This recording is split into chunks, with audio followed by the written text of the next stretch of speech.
যারা মাসুদ কামাল, আবারও একটু ব্রাহ্মণ পীরের প্রসঙ্গে আসতে চাই, যে এই পীর এবং তার মুরিদরা সাম্প্রতিক সময় যেটা সবচেয়ে বেশি আমাদেরকে দৃষ্টি কেড়েছে, যে কাজটি তারা করেছে বা বিতর্কটি বাজারে ছেড়েছে, সেটা হচ্ছে যে বিএনপি নেতা সালাউদ্দিন আহমেদ নাকি রয়ের এজেন্ট।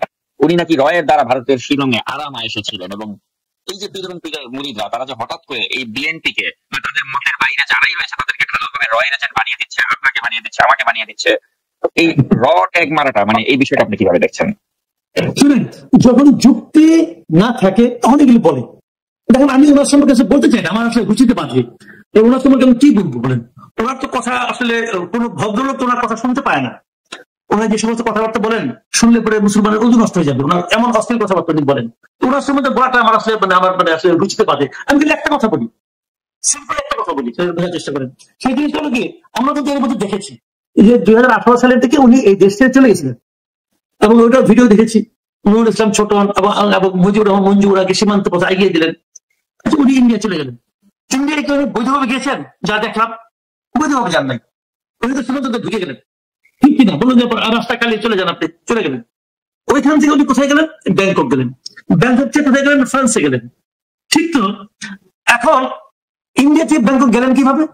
ওনার পাসপোর্টে অ্যারাইভাল সিলটা কে মানলো? ইন্ডিয়ান গভর্নমেন্টে কে মানলো বলেন?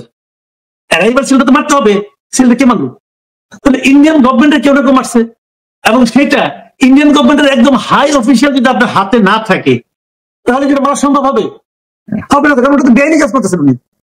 তো সেই সিলটা মানলো, তাহলে ইন্ডিয়ান হাই অফিসিয়াল সম্পর্ক আছে, এবং সেই সব এইগুলি প্রমাণ করে আসলে উনি হচ্ছে রোয়ার এজেন্ট। উনি, আমি আগেও বলেছি, আগেও বহুবার বলেছি যে উনি যখন 32 নম্বর ভাঙার কাজটা করলেন তখনই বলেছি যে এটা করার মাধ্যমে উনি আসলে হাসিনাকে বাংলাদেশে ফেরত আনার ক্ষেত্রে, ফেরত দেওয়ার ক্ষেত্রে ইন্ডিয়ার হাতে একটা যুক্তি তুলে দিলেন। ইন্ডিয়া তাকে আর ফেরত দিবে না, এই কারণ থেকে। এই হলো মূল কারণটা। এবং উনি যা যা করেন এই সবই আসলে রয়ের পক্ষ হয়ে করেন আমার ধারণা। আমি উদাহরণ দিয়ে বলি, ওনার প্রত্যেকটা কাজ বাংলাদেশের স্থিতিশীলতা নষ্টের জন্য। উনি সবসময় দেশের মানুষকে খেপিয়ে দিতে চান। উনি কিন্তু মেধাবী লোক, আমি ওনার মেধার খুব প্রশংসা করি, ওনার পড়াশোনা অনেক, আমার তাও কোনো সন্দেহ নাই। উনি কথা পিছিয়ে কথা যুক্তি দিয়ে দিয়ে কথা বলেন, ভালো। কিন্তু অনেকগুলো যুক্তির মধ্যে দিয়ে মিস ইনফরমেশন ঢুকাই দেন, এবং ওটাকে এমন ভাবে টুইস্ট করেন যে টুইস্ট করার কারণে অনেক সময় একটা তথ্য দিলে আপনি তার সমস্যা করে প্রমাণ করতে পারবেন না, চেক করতে পারবেন না।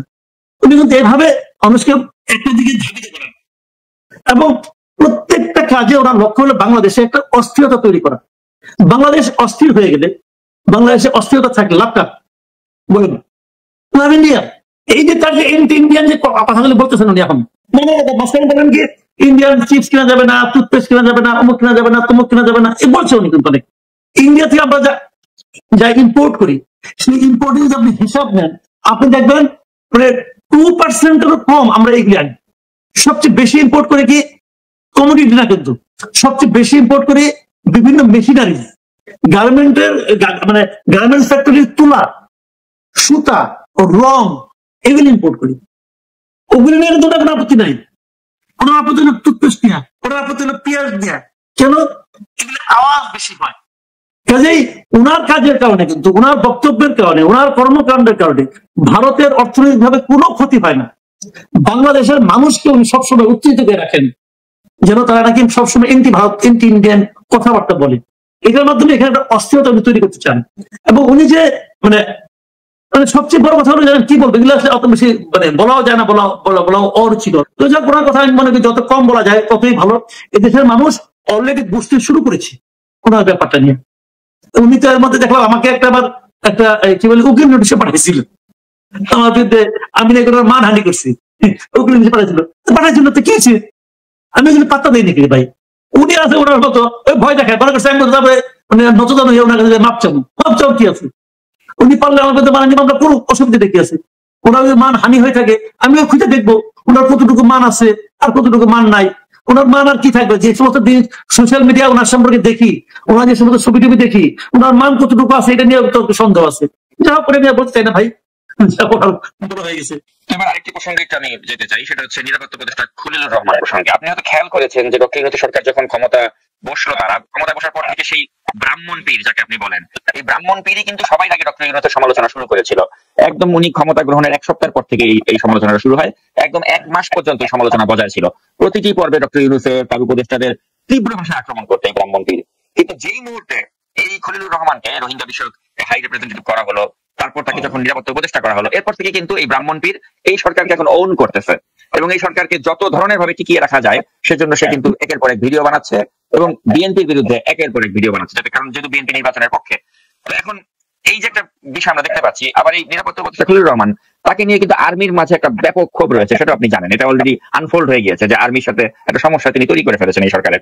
তো এখন আমার প্রশ্ন হচ্ছে, যেই ব্যক্তি মানে লতিফুর রহমানের সময় তিনি PS1 ছিলেন, বিচারপতি লতিফুর রহমান যখন তত্ত্বাবধায়ক সরকারের প্রধান ছিলেন ওই সময়, এরপর একটি ঘটনা ঘটেছিল, আপনি হয়তো জানেন যে 2001 সালের অক্টোবর মাসে একটি মানে করুণ মৃত্যুর ঘটনা ঘটেছিল, যেখানে তার সংশ্লিষ্টতা আছে বলে ওই সময়ের পত্রপত্রিকাগুলোতে স্পষ্ট লেখা আছে যে PS1 এই সচিব এটার জন্য দায়ী।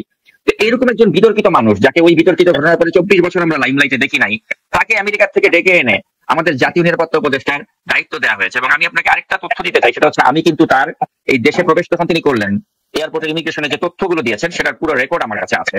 সেখানে তার কিন্তু ইমার্জেন্সি কন্ট্যাক্ট নাম্বারে তিনি কিন্তু মার্কিন যুক্তরাষ্ট্রের ঠিকানা ব্যবহার করেছেন, তার যে ব্যক্তিগত ফোন নাম্বার সেখানে তিনি মার্কিন যুক্তরাষ্ট্রের ফোন নাম্বার ব্যবহার করেছেন, তার বাংলাদেশের কোনো ফোন নাম্বার তিনি ব্যবহার করেননি, তার কোনো স্মার্ট আইডির তথ্য নেই, তার কোনো এনআইডি নেই, অর্থাৎ তিনি আমাদের দেশে ভোট দিতে পারবেন না।